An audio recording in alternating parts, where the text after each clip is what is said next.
Hello, ladies and gentlemen.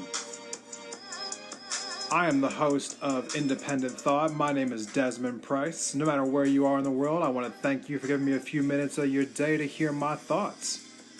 As always, we have a great show for you today. Now here are our topics.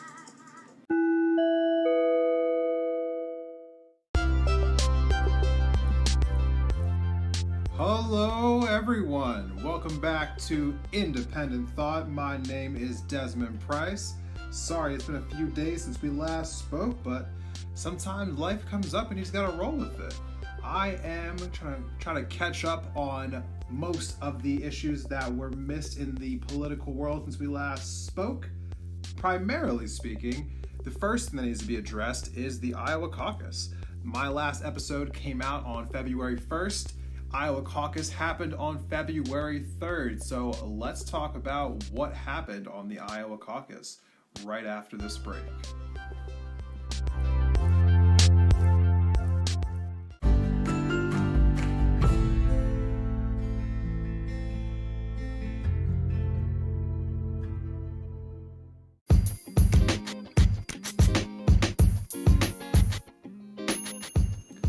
Hey there, Indie Thought listeners.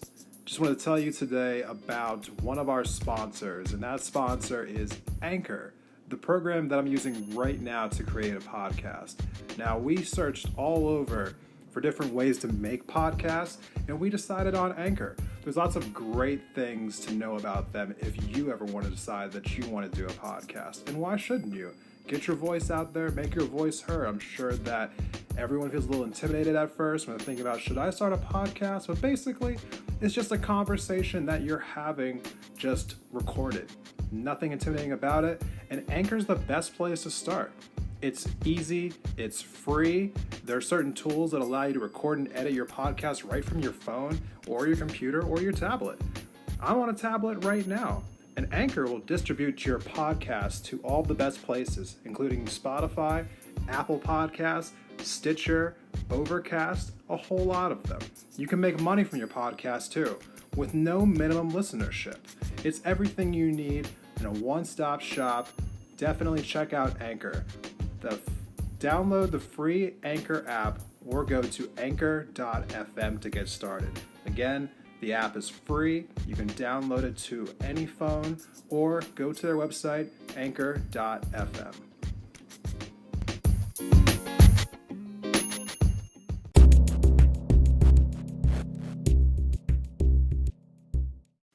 All right, everyone. Let's talk about the Iowa caucuses. What exactly is the Iowa caucus? Is the question that I kept asking myself when I was first trying to get studied up on this 2020 primary season. I'd always heard of the Iowa caucus before, but I didn't actually know what it was exactly. So I tried to do my best to educate myself.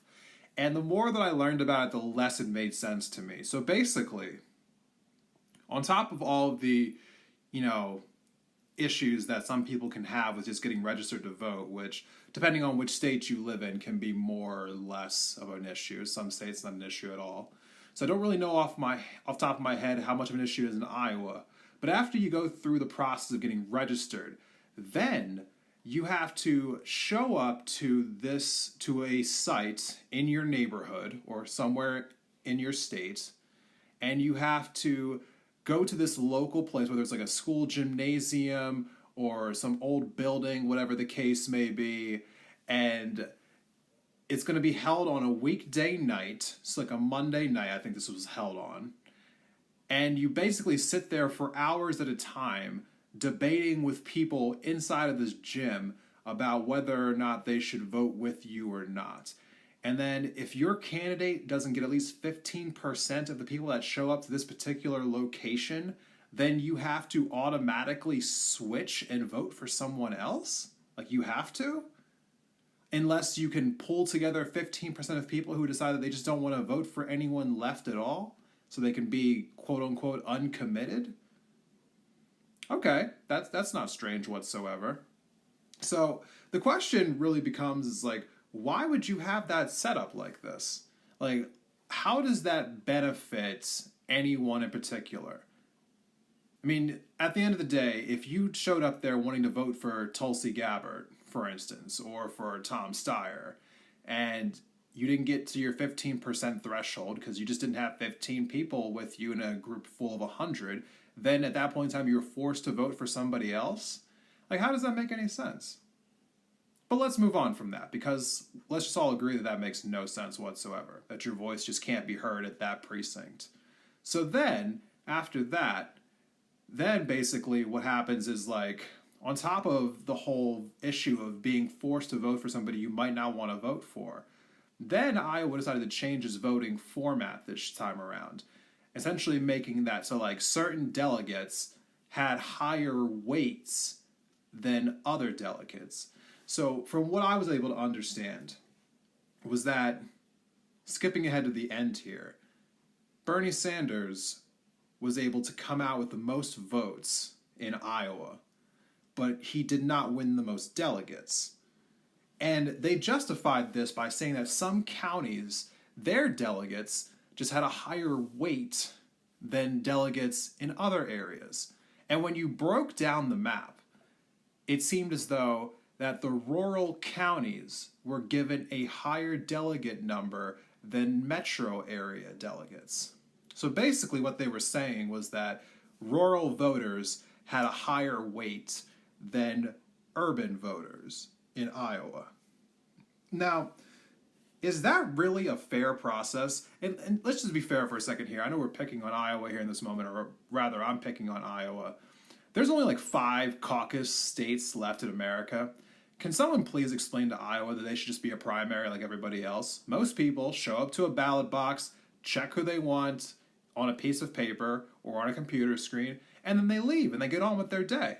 Not having to spend 4 hours in a room trying to convince people to vote the way they want them to, and then they may not be able to vote for who they want to vote for, and then their vote may be counted less than somebody else across the state. Okay, that makes total sense. But let's get back to the weight issue, the weighted voting. So basically, after Hillary Clinton lost the election in 2016, and the mainstream media spent 3.5 years talking about the popular vote, the popular vote, the popular vote, the popular vote. Then, after consistently complaining about the fact that we should have presidents be elected by popular vote versus the Electoral College, and their reasoning for it was that essentially there were rural voters in America whose votes counted more than urban voters, because states like Wyoming essentially had more of a weight volume than people in California because of how the Electoral College is set up. So rural voters counted more in the total votes than urban voters. And so they were saying that we shouldn't have the Electoral College because it disproportionately favors one set of Americans over the other. That was their argument. And then the Democratic Party of Iowa turns around and creates a system that favors rural voters over urban voters. How does that make any sense? How does it make any sense as a party to essentially bash the Electoral College and then create essentially a very similar system in your own state? That makes no sense. There's no consistent logic to that. I guess it was just a coincidence. That just so happened to negatively impact Bernie Sanders. I guess that just was a coincidence. But we digress. So here is the outcome of the Iowa caucus. Because of the delegate math that was weighted for rural voters, Pete Buttigieg, who got less votes than Bernie Sanders, was able to declare himself the winner. Didn't happen outright, though, because they weren't able to get this issue sorted out right away. For whatever reason, the night of the caucus, they couldn't declare a voter, as many people probably remember. And they took an entire day just to release partial votes. And when they released partial votes, they only released the counties in which they for some reason, were able to show that Buttigieg was ahead, even though they had the results from basically every county, which many precinct captains from all over the state were kind of like publishing their records on Twitter and online because they couldn't even get through to the people at the state capitol of Iowa to tell them what their results were. So you had people all over the state who were counting votes at their precincts, and they were giving their results to the Democratic Party of Iowa. And Iowa was supposed to be putting out these results for the rest of the country to see. But for some reason, even though they had the votes sent into them, they weren't releasing them. And in the meantime, with the partial results that were released, Pete Buttigieg was able to say, like, hey, look at from the results that have been released, we are winning right now. And he just automatically decided to declare victory in Iowa. And you say to yourself, well, that's not that big of a deal. Why shouldn't he be happy about it? He looked like he was ahead, and he was ahead. Well, the problem is that the media just went and ran with this and basically just declared Pete was the winner before all the results even came out. And what ended up happening was he had a major spike in the polls because of it. And I just think that that's a little unfair. To basically, before all the news came out, for one candidate to declare victory and then get a surge from it, because before that poll came out, or before those fractured results came out, Pete Buttigieg, for instance, was polling at like 10% in New Hampshire. And after 2.5 days of Pete claiming victory in a race that hadn't officially been called, his poll numbers went up into the 20%. So he went up by more than 10 points in the next process, in the New Hampshire primary, just by declaring victory in a race that hadn't actually been called yet. So it just didn't really make a whole lot of sense to me. I thought it was very shady on the Iowa Democratic Party's part. They consistently claimed that nothing nefarious was going on, even though reports came out later that the issue that they were having was with an app that was called Shadow. I think that probably should have been their first key, that the app probably shouldn't be used. You probably shouldn't use an app called Shadow. That's going to, help determine elections. Just seems like a bad look, but what I guess people don't think about optics really. But speaking of optics, this app company called Shadow took a $40,000 donation from Pete Buttigieg's campaign a few months ago. And it just seemed to be coincidentally that right after that, Pete Buttigieg seems to be the direct kind of what you would call this here. He seems to be the direct beneficiary of the app malfunctioning. Now, that's, it's a little reaching there, but I think it is worth trying to look into why exactly this app just all of a sudden didn't work. I mean, questions need to be asked essentially why you had a situation where they decided to use an app for the first time ever in counting these votes. And it was not necessary. They just decided to do it.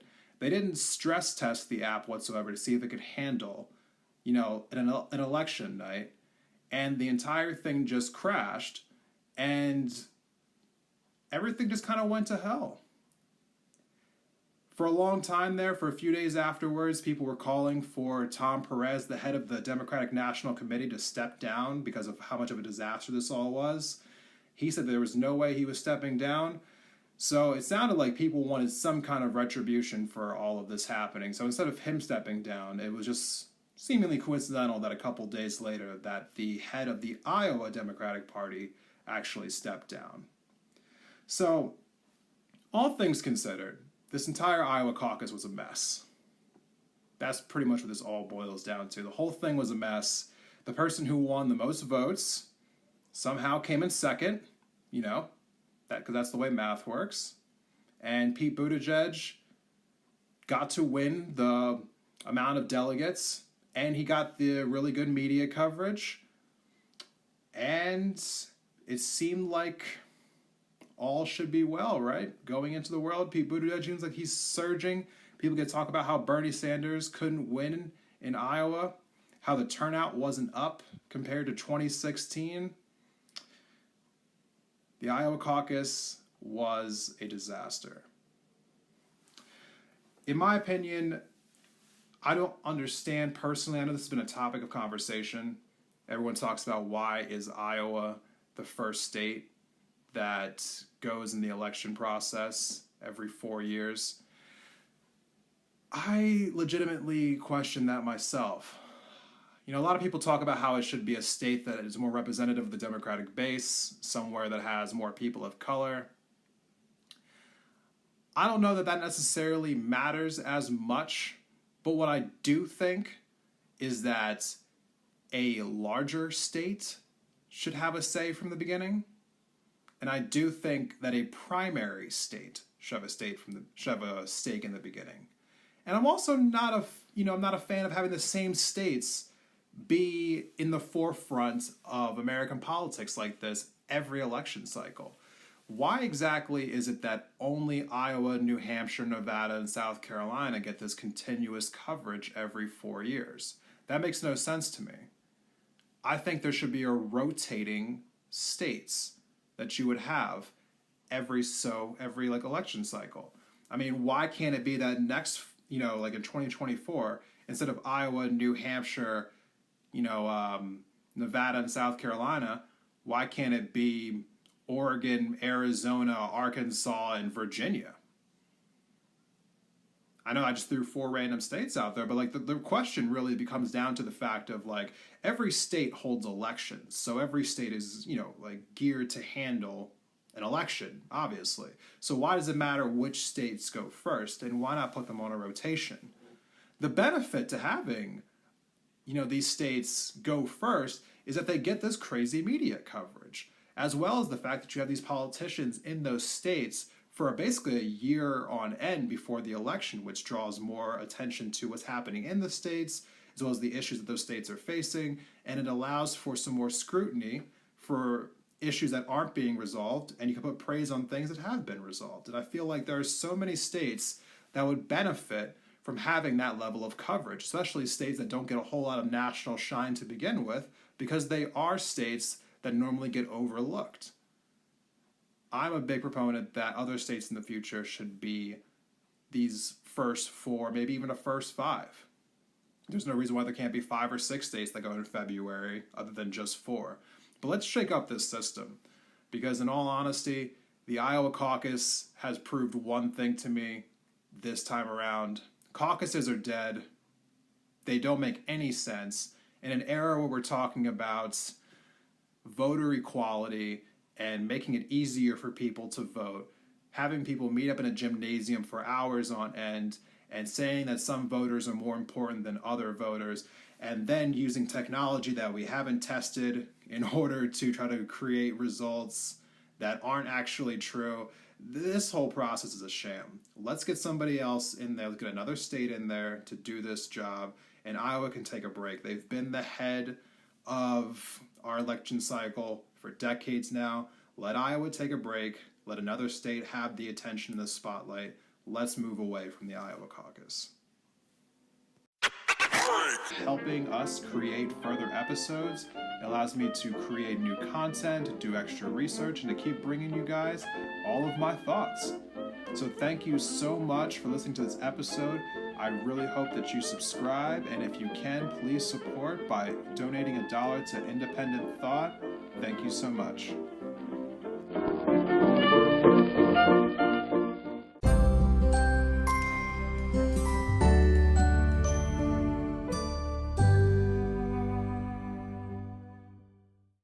Hello everyone, welcome back from the break.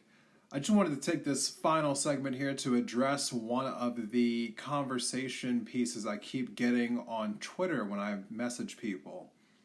One of the things that people keep talking about is some of the information that I come up with and where do I get my information from. So a lot of the information I get, I piece together from several sources. I'm kind of one of those people who is constantly absorbing the news. Sometimes I think to myself I'm probably absorbing too much of it. I try to watch many different platforms. I find myself sometimes watching MSNBC, CNN, and Fox. Yes, I will watch CNN and Fox. I'm one of those weirdos. However, I get a bulk of my information from two places in particular. On the lesser front, I do find myself watching some TYT occasionally, the Young Turks. You can find them online on YouTube. Just type in TYT or the Young Turks. But I get most of my information from a show called Rising. Now, Rising is also a YouTube show that is produced by The Hill. So The Hill is a national publication that many people have heard of. They started a web-based television show back in 2018. I discovered them last summer. So around June of 2019, I was just randomly on YouTube and I just happened to come across one of their videos. I watched it. At first I was like really interested because they were talking about issues that you just normally don't hear people talk about on the news, and they were also giving what I felt like were really fair critiques, which you also don't normally hear in the mainstream media, whether that is on left or right mainstream media. So I just kept watching, and a couple weeks into it, I actually subscribed to them, which is kind of a big deal for me because I don't subscribe to too many things on YouTube. I think I may have like 7 or 8 things I'm subscribed to. So the thing I like about it is Rising is set up where you have two panelists, or 2 co-hosts rather. One is named Crystal Ball, and she is a progressive left-leaning host. And then you have her co-host, Sagar Antanjeti, I believe is how you pronounce his last name. And he is a conservative host. And now the two of them are on opposite sides of the political spectrum, yet they definitely agree with the fact that the establishments of the Republican and Democratic parties are both broken. And so they come together on the fact that both sides of the aisle need to change their approach to politics. And they constantly talk about that. And they have great guests on all the time. And they have lots of Washington insiders who come onto their show. And they're constantly following what's going on in the news. They put shows out every single day, Monday through Friday. And they do them in nice little like 7 to 10 minute clips. So get about like 5 or 6 of these a day of just like 7 to 10 minute segments about what's going on in the world. So I normally try to catch most of this stuff every single day that they come out Monday through Friday. So I encourage all of you to go onto YouTube and look for Rising and check out Crystal Ball and Sagar Antanjeti. They're great hosts and their show is phenomenal. And I hope that you all will give more independent voices like theirs and mine the love that they deserve, because the mainstream media is just not always on our side.